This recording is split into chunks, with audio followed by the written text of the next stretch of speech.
Ever wonder how some people just naturally seem to connect with everyone, effortlessly building rapport and even attraction?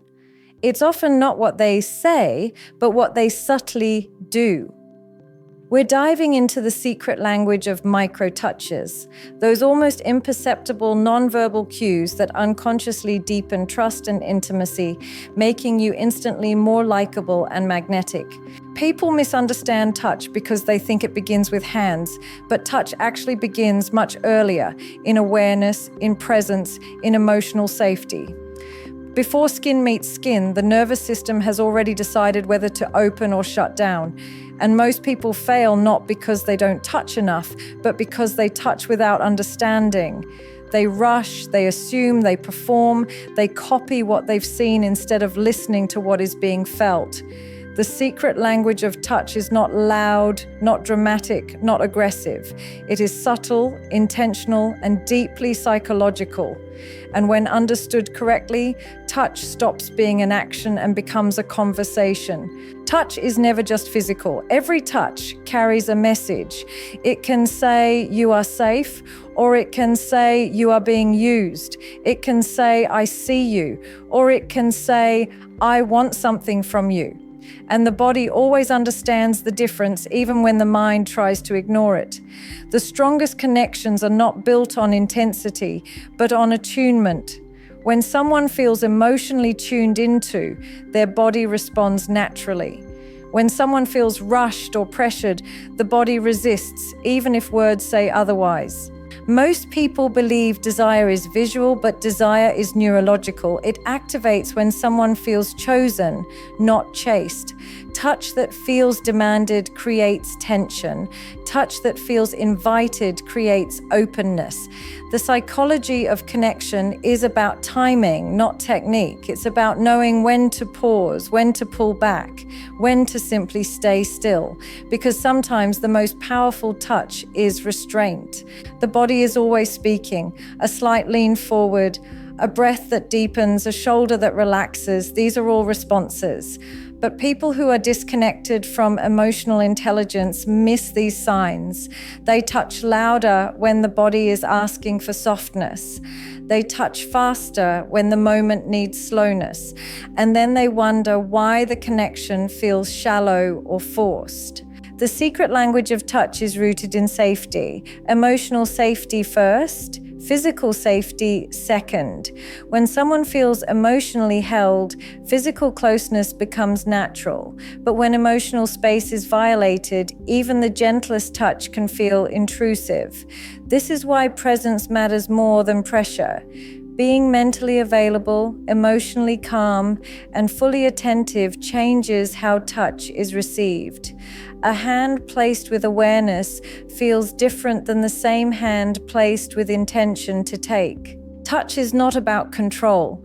The moment it becomes about dominance or entitlement, connection dies. Real connection thrives on mutual responsiveness. Touch should feel like an invitation, not an invasion. It should allow room for the other person to respond, not freeze. The body opens when it feels respected. It closes when it feels evaluated. One of the biggest mistakes people make is assuming that touch escalates connection. In reality, connection deepens touch. Without connection, touch feels empty. With connection, even minimal contact feels intense. This is why some moments linger in memory, not because of what happened, but because of how it felt. Because the nervous system remembers safety, not performance. The psychology of touch is also about consistency. Sudden intensity confuses the nervous system. Gentle, predictable presence calms it. This calm is what allows desire to surface naturally. When someone feels emotionally regulated around you, their body mirrors that regulation. Calm invites closeness. Chaos repels it. There is also a difference between touching to impress and touching to connect. One is driven by ego, the other by awareness. Touch driven by ego seeks validation. Touch driven by connection seeks resonance. and the body can sense intention instantly. This is why sometimes even a simple gesture can feel overwhelming, while at other times much more feels completely natural. Intention travels faster than action. Another misunderstood aspect is pacing. The body needs time to adjust. Rushing skips the emotional buildup that makes touch meaningful. Slowness allows anticipation. Anticipation activates imagination, and imagination is where deep connection lives. When someone feels rushed, their mind stays alert. When someone feels unrushed, their mind relaxes and their body responds. Touch also communicates value. Where attention goes, value is felt. When touch is careless, value feels low. When touch is deliberate, value feels high. This is why distracted presence ruins intimacy. If attention is divided, the body feels secondary. And no one wants to feel like an afterthought in a moment that requires vulnerability. There is also the concept of emotional permission. True connection happens when the other person feels free to respond honestly. Touch should never corner someone into reacting. It should allow space for choice. Choice creates safety. Safety creates desire. This is a psychological sequence that cannot be skipped. The secret language of touch is not learned through tips or tricks. It is learned through emotional maturity, through patience, through learning to read silence as carefully as words, through noticing shifts in energy, through understanding that sometimes the most attractive thing is knowing when not to touch. Connection is built when someone feels understood without being explained. When touch aligns with emotional readiness, it feels natural, even inevitable. When it doesn't, it feels wrong, even if everything looks right on the surface. This is why chemistry cannot be forced. It emerges when two nervous systems feel compatible. Touch that is aligned with connection never feels confusing. It feels grounding. It reassures instead of overwhelms. It deepens instead of distracts. And the body remembers it because it felt real, not rehearsed. The psychology of connection teaches one fundamental truth. People don't crave touch, they crave attunement. Touch is just the expression of that attunement. When someone feels emotionally seen, physical closeness becomes a language rather than an act. And when that language is spoken fluently, it doesn't need explanation, escalation, or excess. It simply flows quietly, powerfully, and unmistakably. And this flow depends heavily on emotional pacing. The nervous system needs time to sync, and when it does, touch becomes a continuation of connection rather than a disruption. Many people underestimate how much emotional inconsistency breaks this rhythm. Being warm one moment and distant the next creates confusion, and confusion shuts the body down. The body responds best to emotional coherence. When words, tone, eye contact, and energy align, touch feels safe. When they don't, even closeness feels lonely. There is also the element of anticipation that most people rush past. Anticipation is not about delay for the sake of control. It's about allowing desire to build naturally. When anticipation is present, even minimal touch feels electric. When anticipation is missing, excessive touch feels dull. The brain releases dopamine not from instant gratification, but from the expectation of connection. This is why subtlety often feels stronger than intensity. Another overlooked part of touch is emotional validation. When someone feels emotionally validated, their body softens. Validation says your feelings make sense, and the body responds by lowering its defenses. Without validation, the body stays guarded. Touch without validation feels hollow. Touch with validation feels grounding. This is not about agreeing with everything, but about acknowledging emotional reality. The secret language of touch also involves boundaries. Respecting boundaries doesn't reduce attraction, it increases it. Boundaries communicate self-control, awareness, and respect. When someone knows their limits will be honored, they feel safer leaning in. When boundaries are ignored, even well-intentioned gestures feel threatening. Safety is the foundation of intimacy, not excitement. Many people believe confidence is about boldness, but real confidence shows up as patience. It's the ability to sit comfortably in silence, to allow moments to breathe, to not rush outcomes. This patience is deeply felt on a physical level.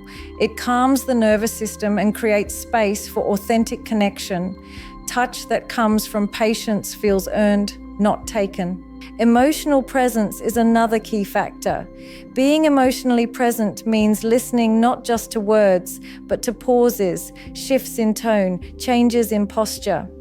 The body communicates constantly, but only those who are emotionally grounded notice. Touch becomes meaningful when it responds to these signals instead of ignoring them. This responsiveness creates a feedback loop of trust. Touch is also influenced by emotional memory. Past experiences shape how the body responds in the present. This is why sensitivity matters. What feels neutral to one person may feel intense to another. Emotional intelligence involves recognizing that each nervous system carries its own history. Gentle awareness allows connection to adapt rather than impose. The psychology of connection emphasizes reciprocity. Touch should feel mutual, not one-sided. Mutuality creates balance. When one person initiates and the other responds willingly, connection deepens. When initiation ignores response, discomfort grows. This balance is subtle but powerful. It determines whether closeness feels shared or imposed. There is also the role of emotional pacing during moments of closeness. Staying emotionally regulated keeps the experience grounded. Overexcitement can feel overwhelming. Calm presence allows the body to stay open. Regulation is contagious. When one nervous system stays calm, the other follows. This calm is often mistaken for lack of passion, but it is actually what allows passion to feel safe. Touch communicates intention.